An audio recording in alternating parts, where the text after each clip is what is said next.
Corona विभीषिका के दौरान मेंटल हेल्थ को मेंटेन करने की चुनौती।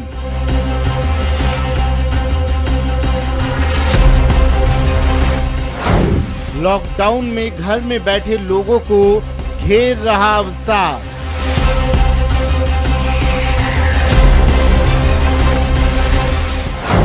भविष्य की अनिश्चितता की वजह से निराशा भी कर रही घर।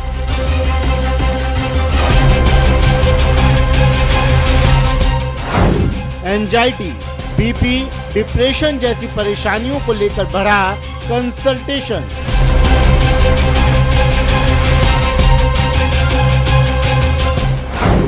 मनोचिकित्सकों का कहना, रिक्रिएशन के लिए मुफीद वक्त।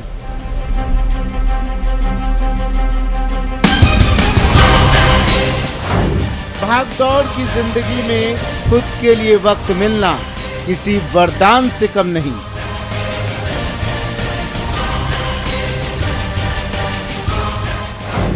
खुद को करें ग्रूम, खुद को करें रीइन्वेंट।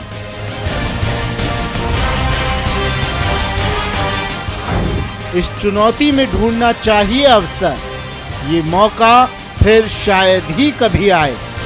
नमस्कार, बहुत स्वागत है आपका। प्राइम डिबेट देख रहे हैं आप, आपके साथ मैं जेपी शर्मा। ये हमारे दौर का शायद पहला ऐसा मौका होगा जिसमें होम स्वीट होम काटने को दौड़ रहा है। फुर्सत जो कभी मिलती नहीं थी अब अखरने लगी है। टाइम नहीं है कहने को लोग मिस कर रहे हैं। लोग उकता भी गए हैं और निराशा भी घेरने लगी है। लाजमी भी है, जब कोरोना से लड़ाई लंबी चलनी है। लॉकडाउन को 1.5 महीने से ज़्यादा हो गया है।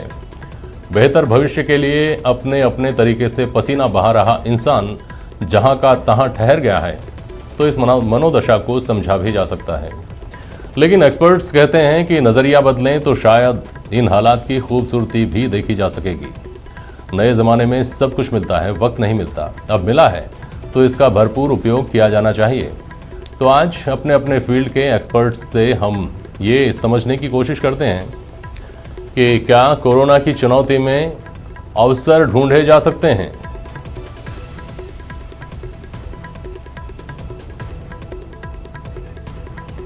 मानसिक अवसाद या निराशा से कैसे बचा जाए।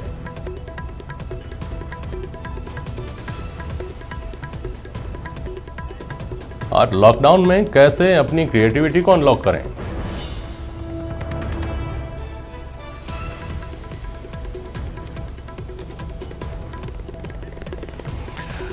हमारे साथ आज प्राइम डिबेट में डॉक्टर शिव गौतम हैं, प्रसिद्ध मनोचिकित्सक। वरिष्ठ पत्रकार नारायण बारेट साहब हैं और डॉक्टर उषा नैयर हैं हमारे साथ। आप सोशल सर्विस से भी जुड़ी हुई हैं।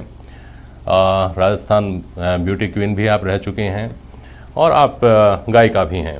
बहुत स्वागत करता हूं मैं आप सभी का। सबसे पहले शिव गौतम साहब, आप ही के पास आ रहा हूं। करीब करीब हर घर की एक ही कहानी आ रही है। शिव गौतम साहब हमारे साथ जुड़े नहीं हैं अभी।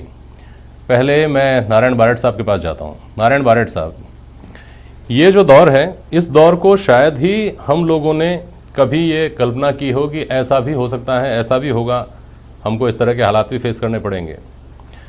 आज वो दौर हमारे सामने है। जैसा मैंने शुरू में कहा, घर काटने को दौड़ रहा है। फुर्सत अखरने लग गई है कि ये कितनी फुर्सत, आखिर कितनी फुर्सत में जिएगा आदमी। चलिए, शिव गौतम साहब आ गए हैं। नारायण बारेट साहब आपके पास आऊँगा अभी। गौतम साहब, सबसे पहले आपसे मैं शुरुआत इसलिए करना चाह रहा हूँ कि एक तथ्यात्मक आइडिया आपसे मिलेगा कि इन दिनों में मनोचिकित्सक ज़्यादा व्यस्त क्यों हैं। एंजाइटी, अवसाद, डिप्रेशन, निराशा, चिंता, नींद का नहीं आना, ये सब आम बात हो गई है। हर घर में कम से कम एक आदमी ऐसा है जिसको बाकी सारे घर वालों को मिलकर संभालना पड़ रहा है, जिसको दिलासा देनी पड़ रही है कि चिंता मत करो, सब ठीक हो जाएगा। क्या ऐसी स्थितियाँ वाकई इतने बड़े पैमाने पर हैं कि हमको चिंता करनी चाहिए? डॉक्टर शिव गौतम जी, देखिए, ऐसा है कि अभी पूरे विश्व में और लॉकडाउन चल रहा है। सारे लोग जो घरों में रहने के आदी नहीं थे वो पूरे घर में बंद हैं, तो इसके बहुत सारे इमोशनल इफेक्ट्स लोगों पर हो रहे हैं। आपको मेरा सुनाई दे रहा है? Can you see me sir? जी जी, मैं सुन रहा हूँ आपकी बात। और वीडियो भी देख रहे हैं आप? हेलो, मुझे आप खूब अच्छी तरह से आप नजर आ रहे हैं सर। बहुत अच्छे लग रहे हैं आप लॉकडाउन में भी, और आपकी आवाज़ भी बखूबी आ रही है मुझे। फरमाइए sir. Thank you very much. हाँ, तो इसके जो इमोशनल इफेक्ट्स हैं यानी भावनात्मक प्रभाव हैं, वो व्यक्तिगत रूप से भी है और सोशल भी है। मैं व्यक्तिगत भावनात्मक जो प्रभाव है उसकी बात आपने पूछी, तो मैं वो बताना चाहूंगा कि सबसे पहले तो लोगों को अवसाद की स्थिति आ जाती है, डिप्रेशन में आ जाते हैं, कुछ लोग एंजाइटी में आ जाते हैं, चिंता विक्षिप्ति की स्थिति होती है, घबराहट बेचैनी हो जाती है, रात को नींद नहीं आती है, दिल धड़कता है जोर से, हाथ पांव में पसीना आ जाता है, इरिटेबिलिटी हो जाती है, चिड़चिड़ापन हो जाता है, और कुछ लोगों को फ्रस्ट्रेशन हो जाता है। और ये सारे प्रभाव जो इस लॉकडाउन के हो रहे हैं, इसकी वजह से जो परिवार के सदस्य हैं उनका किस तरह का रवैया रोटी के प्रति है, इस पर ये निर्भर करता है कि वो किस तरह से रिएक्ट करते हैं।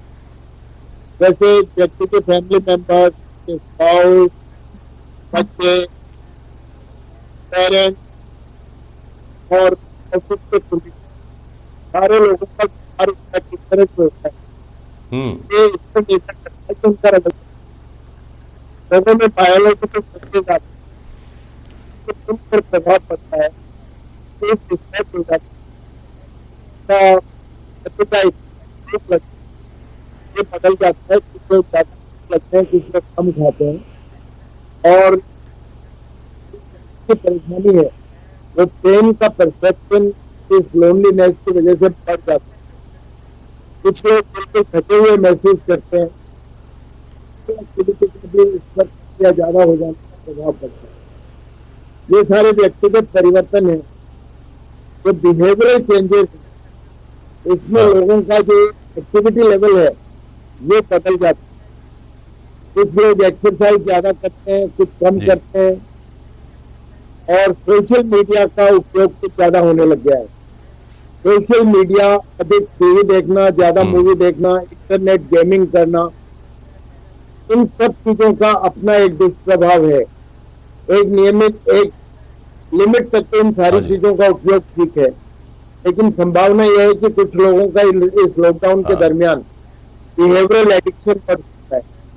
इंटरनेट गेमिंग जो लोग ज्यादा कर सकते हैं वो बढ़ सकती है, और जनरलाइज्ड एंजाइटी डिसऑर्डर है, यानी चिंता विक्षिप्ति की स्थिति है, डिप्रेशन है, इन लोगों में अवसाद में आ जाने की वजह से जो यदाकदा ड्रिंकिंग हैबिट, उनकी नशे की लत भी बढ़ जाने की संभावना रहती है। जो हमारे रिकवर्ड पेशेंट्स थे जिनको कभी बीमारी का इलाज हुआ था और ठीक हो गए, वो भी इस लॉकडाउन की स्थिति में रिलैप्स होकर काफी आ रहे हैं। और जो मेंटेनेंस फेज में जो पेशेंट्स थे जिनको दवाएं चल रही थी, क्योंकि मानसिक रोगियों के इलाज में कम से कम साल भर तक दवाई चलती है, और 2-3 महीने से जिनकी दवाई चल रही थी अचानक लॉकडाउन हो गया, दवाएं बंद हो गई, तो इस दुष्प्रभाव वजह से भी लोगों का रिकरेंस हो रहा है। ये सारी स्थितियां कुछ लोगों को बिल्कुल ठीक है। मैं वापस आता हूँ शिव गौतम साहब आपके पास, और आपसे ये सब जो चल रहा है इससे पार कैसे पाया जाए इस पर आपसे बात करूंगा। लेकिन बीच में आपने एक जो बात कही डॉक्टर उषा नैयर, एक बहुत ही वैलिड बात डॉक्टर शिव गौतम ने कही, जिसका एक पहलू ये है कि सोशल मीडिया का इस्तेमाल बढ़ा है। सोशल मीडिया ही है जो इस वक्त लोगों को कनेक्ट किए हुए हैं, सोशल मीडिया ही है जो लोगों को ऊबने से एक हद तक बचाने की कोशिश कर रहा है। लेकिन सोशल मीडिया का एक पहलू ये भी है सॉरी, कि हर दूसरा तीसरा वीडियो जो है उसमें आपको कोरोना के लक्षण बताए जाते हैं, कि आपके गले में अगर खराश हो रही है, आपका गला अगर घुटने लगा है, आपको अगर थोड़ा टेम्परेचर शरीर का बढ़ने लगा है, सांस लेने में तकलीफ हो रही है, तो आपको हो सकता है कोरोना।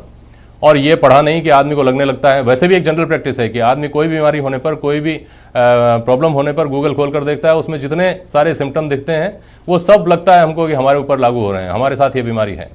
तो एक बड़ी समस्या जो है अवसाद बढ़ाने की, टेंशन बढ़ाने की, एंजाइटी बढ़ाने की जो बड़ी वजह है वो ये भी है कि अनऑथेंटिक जो इन्फॉर्मेशन का फ्लो बढ़ गया है सोशल मीडिया पे, उससे आम आदमी प्रभावित हो रहा है। Doctor Usha Nayyar.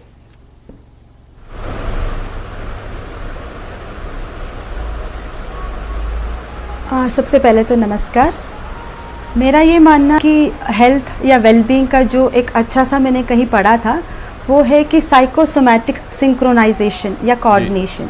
Psychosomatic synchronisation या कोऑर्डिनेशन मतलब आपका बॉडी और आपका जो माइंड है उसका सिंक्रोनाइजेशन, कोऑर्डिनेशन बहुत ज़रूरी है। इसका मतलब आपका मेंटल हाइजीन अगर अच्छा है तो आपका वेल बीइंग जो है, आपकी जो बॉडी या फिजिकली जो आप एक्टिव रहेंगे, उन दोनों का बहुत सिंक्रोनाइजेशन है और तभी आप हेल्दी रहेंगे। रही बात आपने जो कहा कि सोशल मीडिया का जो प्रभाव है, हर चीज़ का दो पहलू होते हैं, अच्छाई भी होती है और उसके नेगेटिव पॉइंट्स भी होता है। मुझे तो ऐसा लगता है कि भाई सोशल मीडिया की वजह से अपन इतना अपडेटेड रहते हैं, उसके जो ऑथेंटिक जो भी चैनल्स हैं, ऑथेंटिक जो भी वीडियोस हैं, उसको आप सर्च करने की कोशिश करें और इंटेलिजेंटली, हर चीज़ में आपका इंटेलिजेंस या आपका डिस्क्रिप्शन बहुत मैटर करता है, तो आपका डिस्क्रिप्शन या आपका इंटेलिजेंस को आप यूज़ करिए और जो भी ऑथेंटिक सोर्स है उसको ही देखें। ये नहीं कि आप इधर उधर से जो भी फेक न्यूज़ आ रहे उस पर आप रिलाई करने लगे। ये मेरा मानना है कि social media is very good for me, सभी के लिए, जो भी यंगस्टर्स हैं या जो दूर दराज में जो लोग बैठे हैं, उनको कनेक्ट करने का एक बहुत बड़ा साधन है सोशल मीडिया। तो मुझे कभी नहीं लगा कि ये नेगेटिव काम कर रहा है, बट आपका इंटेलिजेंस और आपका डिस्क्रिप्शन यूज़ करना बहुत नेगेटिव की बात नहीं है डॉक्टर नैयर जी, जी जी, नेगेटिव की बात नहीं है। हमारे अंदर ये समझ होनी चाहिए जब हम सोशल मीडिया का इस्तेमाल कर रहे हैं तो, कि वहाँ आ रही प्रत्येक जानकारी ऑथेंटिक नहीं है। हमको ये विवेक अपना डिस्क्रिप्शन इस्तेमाल करना आना चाहिए कि क्या सही होगा, क्या गलत होगा, हम सही चीज़ को चुन पाएँ। नारायण बारेट साहब, जब हम कभी ये पूछा करते थे विशेषज्ञों से, शिव गौतम साहब जैसे लोगों से कि साहब अवसाद है, निराशा है, परेशान है, मन बेचैन रहता है, घुटन होती है, तो नुस्खा यही बताया जाता था कि घर में रहिए, परिवार के साथ टाइम स्पेंड करिए, अपने बच्चों को वक्त दीजिए, परिवार को समझिए, आपको आपके दिल को सुकून मिलेगा, आपको हल्कापन महसूस होगा। अब स्थिति ये हो गई है कि आदमी इसी बात से परेशान है, कब तक घर रहूँगा, कब तक परिवार के साथ रहूँ, कब तक कितना टाइम वेस्ट यहाँ मैं टाइम अपना जो है वो इस्तेमाल करूँ। समझ में ये आता है कि ये भविष्य की अनिश्चितता की वजह से होगा, अन्यथा किसी भी आदमी को अपने परिवार से कभी ऊब नहीं हो सकती। जो भविष्य की अनिश्चितता है उसको लेकर आदमी परेशान है। वो अनिश्चितता एक ही क्षेत्र में नहीं है, वो केवल भावनात्मक मोर्चे पर नहीं है, वो आदमी के रोजगार से, उसकी रोजी रोटी से, उसके भविष्य के सपनों से, उसके भविष्य की योजनाओं से, और पूरे समाज को टोटलिटी में हम देखें तो तमाम तरह की चिंताएं हैं जो देश को चिंतित कर रही हैं इस वक्त। इनको डॉक्टर नारायण बारेट साहब, इन चिंताओं के मद्देनज़र आदमी अपने आप को कैसे तैयार करे कि जब कोरोना निपट जाए तो हम फिर से उसी तरह खड़े हो जाएं जैसे प्लेग के बाद में, बिना किसी सोशल डिस्टेंसिंग के दौर के, बिना चेतना के, बिना मास्क के, बिना सैनिटाइजर के वो दौर था। आज से 100 साल पहले लोग वापस खड़े हुए थे, उन्होंने आगे बढ़े। आज हम उनकी चौथी पांचवी जो पुश्त हैं वो मजबूती के साथ दुनिया में अपना काम कर रही हैं। वो जज्बा ये पीढ़ी कैसे लाए, नारायण बारेट?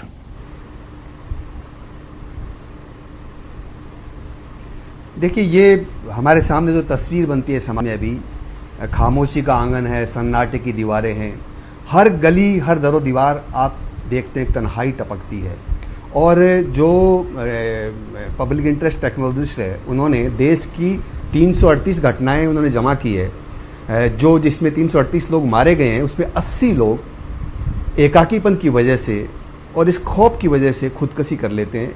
ये 19 मार्च से लेकर 2 मई तक के वाक़े हैं। इंसान, ये जो एकाकीपन है, ये तन्हाई है, ये वरदान भी है, अभिशाप भी है। इसमें आपको विचार की ताकत चाहिए। जो आपने कहा कि अनिश्चितता, एक गरीब आदमी, एक मजदूर आदमी, एक मजलूम आदमी, एक अक़लियत, उन सब के दिमाग में है कि कोरोना के बाद क्या होगा। वो कह रहे हैं कि कोरोना से ज़्यादा हम भूख से घबराए हुए हैं। और आपका मनोबल आपके विचार से, आह्वान से ऊंचा बनता है। आपको कोई उसूली तौर पे, जज्बाती तौर पे इस तरह का आह्वान दे, आपको प्रतिबद्ध बना दे, मजबूत बना दे, फौलादी बना दे, तो आप खड़े हो सकते हो। अभिशाप उस स्थिति में बन जाता है जब इंसान अकेला महसूस करता है, इंसान घाटे से उबर जाता है। लेकिन कुछ घटनाएं ऐसी होती है जिससे इंसान के लिए उबरना बहुत मुश्किल होता है। जब कोई पत्ता पेड़ से टूटता है तो वो 10 बातें सोचता है। एक आदमी जब पहले गांव से शहर जाता है तो अपने गांव को विदाई देते हुए उदास हो जाता है, जज्बाती हो जाता है। और अब शहर में, कच्ची बस्ती में तामझाम जमाया और अचानक आपने उसको बेदखल किया हालात ने, तब भी उदास होता है। इस उदासी में अकेला चल रहा है, उसको अकेला महसूस होता है। पिछले कुछ सालों में हमने सामूहिकता का भाव खोया है। वो भारत का मिजाज और भारत का स्वभाव और समाज नहीं था। ब्रिटेन में 14% ऐसे लोग हैं जो अकेलेपन का शिकार हैं, और वहाँ की सरकार ने एक मंत्री अलग रखा है। जो मदर टेरेसा थी, उन्होंने एक बार कहा कि the greatest disease in the world, not the tuberculosis और लेप्रोसी बट लोनलीनेस, कि ये जो बीमारी है पश्चिम में बड़ी वो टीबी या कुष्ठ रोग नहीं है, एकाकीपन की बीमारी है और वो कोई दवा से ठीक नहीं होती, वो सामूहिकता से और प्यार से ठीक हो सकती है। तो जब इसको वरदान बनाते हैं, हम देखते हैं जो नेल्सन मंडेला है 27 साल जेल में रहते हैं, उफ तक नहीं करते हैं। महात्मा गांधी 6 साल 10 महीने जेल में रहते हैं, उफ तक नहीं करते हैं। नेहरू 3259 दिन जेल में रहता है, लेकिन आम आदमी की ताकत तो वैसी वैचारिक तौर पे नहीं है ना। उसको तो बीमारी भी दिख रही है, उसको अपनी जवान होती बेटी की शादी भी दिख रही है, उसको मकान किराया भी दिख रहा है, उसको फैक्ट्री का बकाया भी दिख रहा है। वो सब बातें जोड़ के उसको कमजोर बनाती है। उसमें तब खड़े हो सकते हैं जब समाज हर एक दूसरे से जुड़ा रहे और कम्युनिकेट करे। बिल्कुल ठीक बात है, ठीक बात है। शिव गौतम साहब, स्टे पॉजिटिव कहा जा रहा है, हर सोशल मीडिया की अभी बात हो रही थी, आपको हर दूसरी post stay positive stay positive stay positive का। एक तबका, बागी तबका ये कहता है कि पॉजिटिव कैसे रहें, आगे की कोई कुछ उम्मीद तो दिख नहीं रही, चारों तरफ तो निराशा दिख रही है, हर मोर्चे पर तो उलझन दिख रही है कि आगे करेंगे क्या, कैसे रहेंगे, कैसे जिएंगे, फिर हम कैसे पॉजिटिव रहें। क्या नुस्खा है सर विज्ञान, मनोविज्ञान के पास इसका? देखिए, सबसे बड़ी बात यह है कि लोनलीनेस अपने आप में एक बीमारी है। इसको पहले हम रियलाइज नहीं कर रहे थे, लेकिन लोनलीनेस को कोप विद करने के लिए किस तरह से उसको हैंडल करें, कुछ लोग ड्राइंग पेंटिंग में अपना समय बिताते हैं, किताबें पढ़ने में बिताते हैं, कई लोग नई हॉबीज डेवलप करते हैं, चाहे कुकिंग हो, चाहे गार्डनिंग हो, चाहे पार्टिसिपेट करना हो। भगवान ने हर व्यक्ति को 24 घंटे दिए। अब ये जो लोनलीनेस वाला पीरियड है, इसमें भी उन 24 घंटों को हमें ठीक से उपयोग करना है। नींद का टाइम है वो तो वैसे निकल जाता है, जो हमारा समय है 5 घंटे हम ऑफिस में देते थे, वो हमारे लिए बिल्कुल फ्री हो गया। उसको कैसे उपयोग करना है वो बड़ी अपने आप में एक आर्ट है। दूसरी चीज ये है कि इनकी कोपिंग स्ट्रेटेजीज में कुछ लोगों को एंगर हो जाता है, गुस्सा बहुत ज्यादा आ जाता है, क्रोध। हमें कहा है कि क्रोधात भवति सम्मोहात् सम्मोहात् मति भ्रंशते बुद्धि नाशात् प्रणश्यते।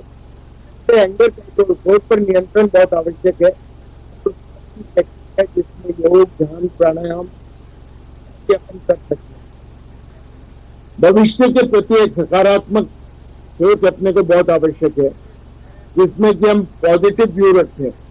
एक आदमी जो नेगेटिव सोचता है वो और नेगेटिव सोचता है, नकारात्मक सोचता है, और नकारात्मक सोचते सोचते अवसाद में चला जाता है। आप अपने जीवन की जो प्लेजेंट इवेंट्स हैं, ठीक है, जो आपने बिताई है, अच्छा समय बीता है, उसको याद करें। अपने स्लीप साइकिल को अच्छा रखें। 8 घंटे की नींद आवश्यक है, लेकिन उससे ज्यादा नहीं सोएं, और रिलैक्स और चेयरफुल रहें। कोरोना की बीमारी के बारे में तो बार बार सर्च करते हैं कि आप क्या, आपकी आवाज हो रही है, मैं आपको सुन पा रहा हूँ लेकिन प्रॉपर तरीके से नहीं सुन पा रहा हूँ।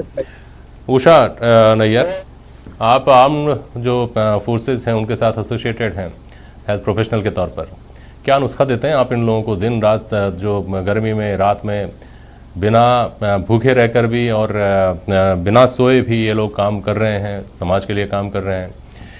ये जज्बा जो है ये शेयर करिए तो बाकी आम लोगों के साथ भी, आम आदमी भी कुछ सीख सके उससे।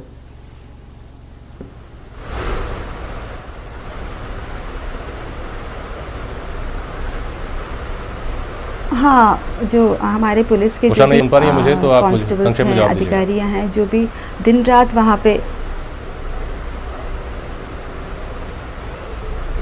हाँ जी, वो दिन रात जो काम कर रहे हैं उनको हम वैसे ही सैल्यूट करते हैं। और उनके लिए जो मेंटल हाइजीन के लिए, मेंटल हेल्थ का जो भी प्रोग्राम से हम आगे चलकर उसका एक प्लान भी बना रहे हैं, उसकी काउंसलिंग, और उसके लिए हमने एक ऐप भी बना रखा है GM हैड का।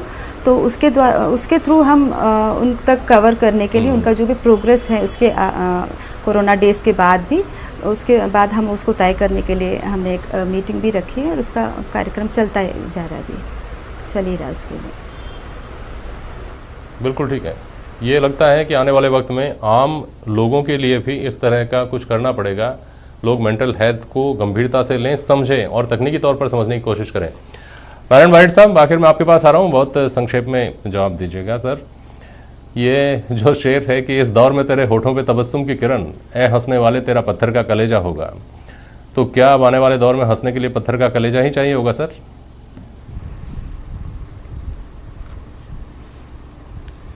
तवील अंधेरी रात भी कट जाएगी तो एक दिया से दिखा तो सही मुझे।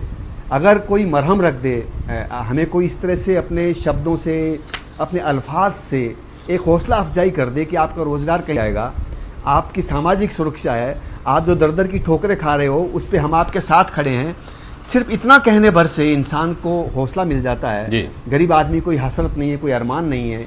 ये जो 40 करोड़ लोग हैं, जो गरीब लोग हैं, उनके ऊपर एक बार हाथ रख दीजिए अपनी जबान का, अपने मीठे अल्फाज का, तो हमारा सफर आसानी से कट जाएगा, ऐसे मैं मानता हूं। बिल्कुल ठीक बात है बारेठ साहब, और ये बात सही है कि हम अपने से बेहतर या इस दौर से बेहतर जो दौर था या जो हो सकता था जिसके लिए हम कोशिश कर रहे थे उसके बारे में सोचते हैं तो दुखी होते हैं। शायद हम ये सोचें, जो जैसा शिव गौतम साहब ने कहा कि बुरा वक्त भी आया था, बुरा वक्त भी आ सकता है, इससे बुरा भी हो सकता था, और हमसे बुरी परिस्थितियों में भी लोग हैं जिनके बारे में हम रोज़ पढ़ते हैं, जिनको देखकर, जिनकी कहानियाँ सुनकर हमारी आंखों में आंसू आते हैं। हम ये सोचकर अपने आप को कम से कम तसल्ली दे सकते हैं, पॉजिटिव हो सकते हैं, आशान्वित हो सकते हैं कि हम बेहतर स्थिति में हैं, हम और बेहतर स्थिति में होंगे। बहुत शुक्रिया आप सभी का आज प्राइम डिबेट में शामिल होने के लिए। आज के लिए बस इतना ही। नमस्कार।